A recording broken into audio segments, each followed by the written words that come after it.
A special thank you to each of our subscribers who make this channel possible. Here's today's story.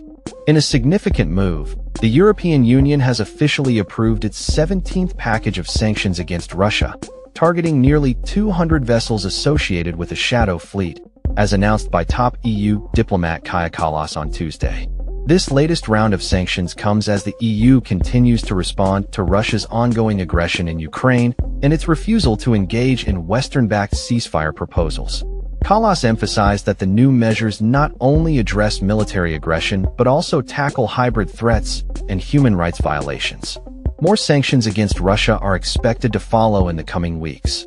The approval of this sanctions package was reached by EU ambassadors last week, although it has faced criticism for being perceived as weak and diluted. The new sanctions specifically target members of Russia's military and political elite, as well as foreign entities in countries like China and the United Arab Emirates that are believed to be assisting the Kremlin in circumventing existing sanctions. This marks a crucial step in the EU's ongoing efforts to hold Russia accountable for its actions. Additionally, the sanctions will impose restrictions on over 20 entities and individuals known for spreading disinformation, as well as 20 judges and prosecutors involved in legal proceedings against prominent Russian opposition figures, including Vladimir Kara-Murza and the late Alexei Navalny. The EU aims to disrupt the machinery of Russia's defense industry by targeting essential components such as chemicals, materials, and dual-use goods that are crucial for military applications.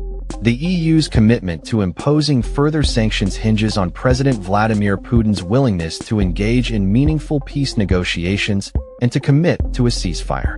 In a parallel development, Ukrainian President Volodymyr Zelensky announced that a new, robust sanctions package from the EU is currently in the works, indicating a united front against Russian aggression.